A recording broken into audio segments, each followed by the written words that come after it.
Hey, good morning, everybody. Hola, ¿cómo está? This is a beautiful morning, as you can see.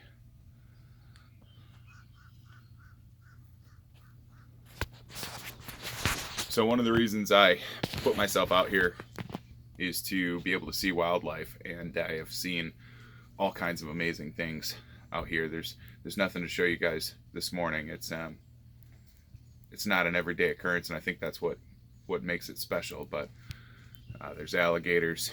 I had once watched it for 45 minutes swim up to the back of the boat and swim right underneath the boat a couple of days ago. It was really cool. Dolphins. I haven't seen any manatee close to the boat yet, but this is a endangered manatee protective spot, which I think is really cool. So, wonderfully, you guys have been kind of busting my chops lately about not putting up a video. I get it. So, brief explanation of that. Had a family member die up in Michigan, and my beloved Aunt Robin, she gone. Love her so much. And I needed to handle a lot of things all over. So I decided that it was just going to be best to haul the boat out of the water and run to Michigan, be with family. I needed to drop Puppy Love off. Puppy Love's not with me now. Yeah, poor Puppy Love. He's well. He's with his Uncle Adam, my brother, and his dogs and his wife, and they're on his wonderful little farm, running around being a crazy guy. But I miss the Puppy Love. I may, however, have to throw every rug in the boat away because I smell wet dog on my rugs. So if anybody knows how to get the smell of wet dog out of your rugs, thank God Puppy Love is trained to not lay on my couch. That would be a disaster. But anyway, if anybody knows how to get the smell of wet dog out of rugs, otherwise I'm probably going to throw a bunch of them away, and that's just the way it's going to be. I love the Puppy Lover, but I got a bunch of rugs so his nails wouldn't scratch up the boat. He can get better traction if we were in rough conditions, but Puppy Love loves to play in the water, and he gets wet, and so that's how you get rugs that smell like wet dog. Anyway, Puppy Love's at home. I handled some things back there, got vinyl ordered and sponsorships aligned for the beach cleanups for next summer.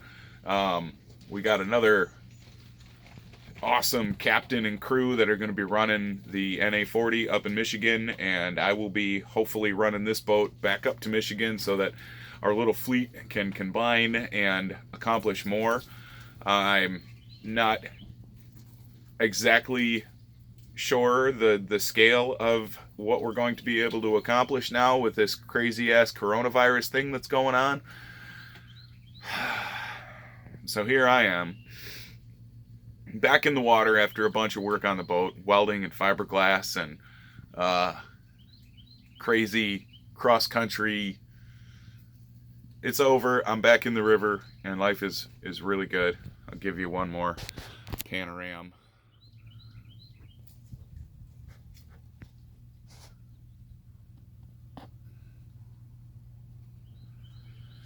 Life is really good. There's still lots of jobs to do.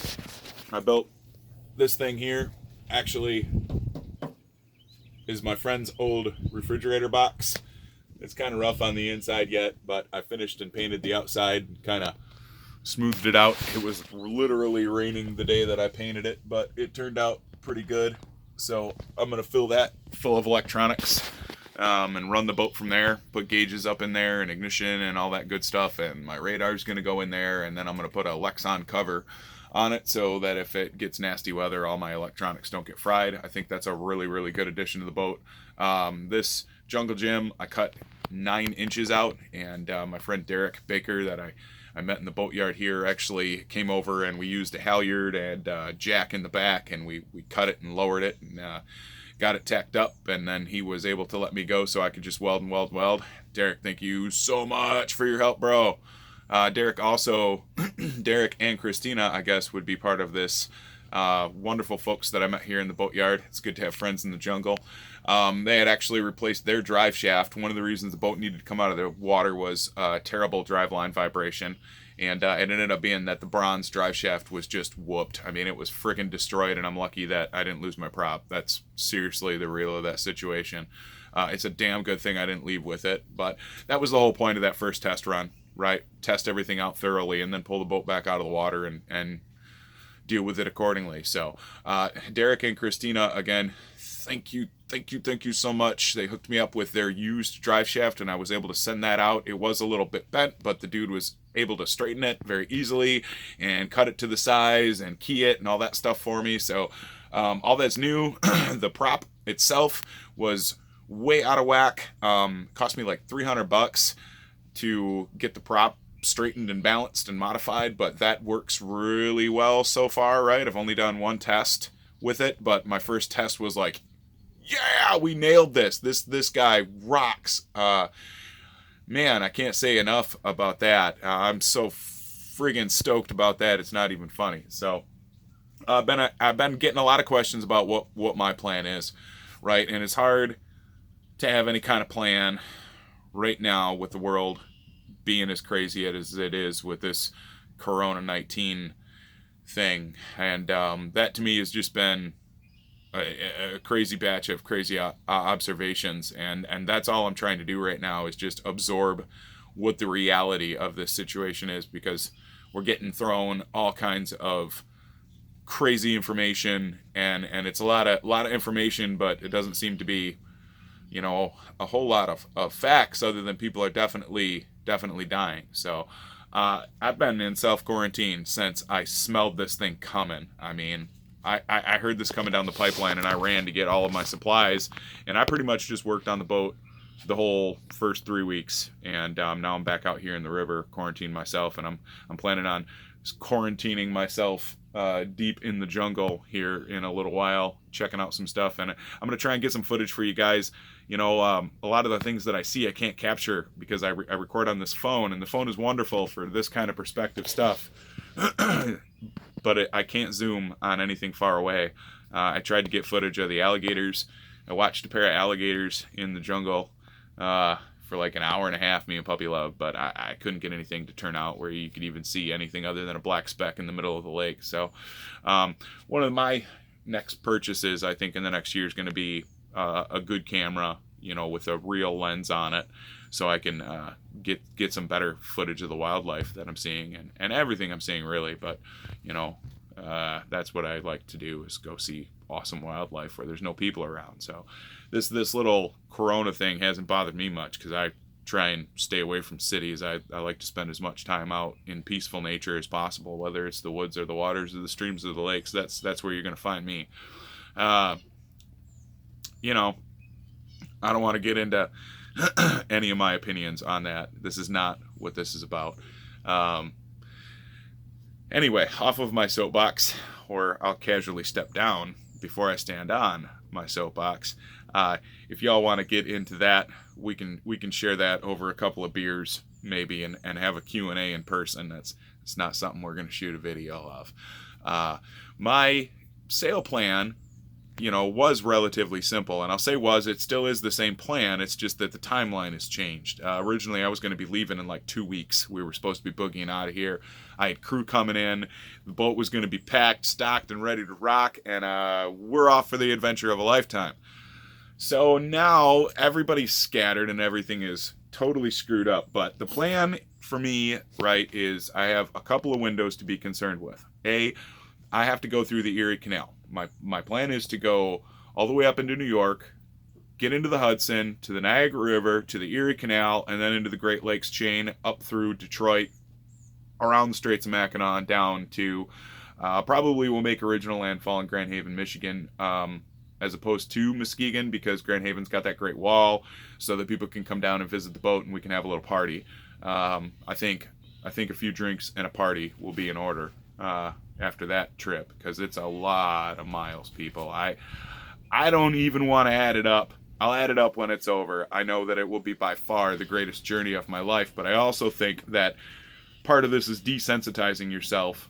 And as time goes on, you have to step out of your comfort zone and do things that are way above and beyond anything you've ever done to create a new norm. So by the time I get done with that trip, I will have enough miles on this boat to be able to go halfway around the world. And that's part of the reason why I'm doing it. This is a giant test and tune. I mean, I want to go to the Great Garbage Patch. I want to do the Northern Pass in the summertime. I want to go to Hawaii. I want to go to the Polynesian Islands. I want so desperately to go to the Galapagos chain. Oh my God, that is one of my main goals in life, is to be able to get on the Galapagos Islands. You have no idea how I want to show you guys Galapagos in person, but I also want to show you all of the garbage patches in person. Like, I have a massive sail plan for this boat after we get past this first part of this, and then the whole way, we're going to be documenting, and we're going to be doing our best to educate people and make a difference in any way that we can. Even if it's going to the Bahamas and helping out one of the nonprofits there by fixing some of their outboard engines or doing some welding for them, like, great. Whatever we can do to help the people that are trying to help the people and help the world and all the critters and the babies, we're going to get involved, and we're going to help everywhere we go. So I can't do that until I can get back to Michigan, because Michigan's a mess and I can't stand for that. I cannot abide. I've drawn my line. We got to get back up there. I got beach cleanups planned and a whole bunch of other stuff that I don't even really want to talk about yet, because it's just a delicate little baby of a dream that I've been working on for 10 years, and I don't want to come off half-cocked before I, unveil all this stuff to you. So, there's great things to come still.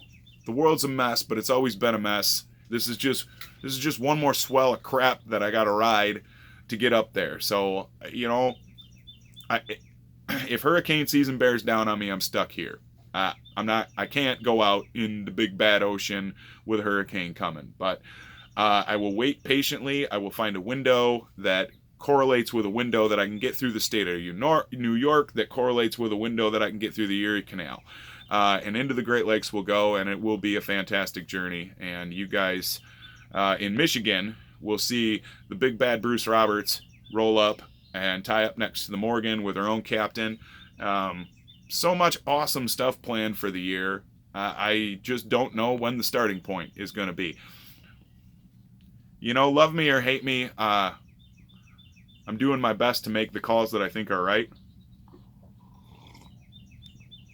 But there's too much. It's too much unknown right now. So in the meantime, I got lots of jobs. I got to fill this box full of radar and electronics.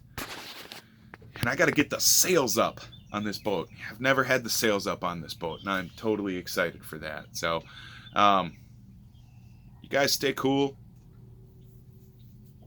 Maybe next time I'll have some cooler footage of some wildlife for you again.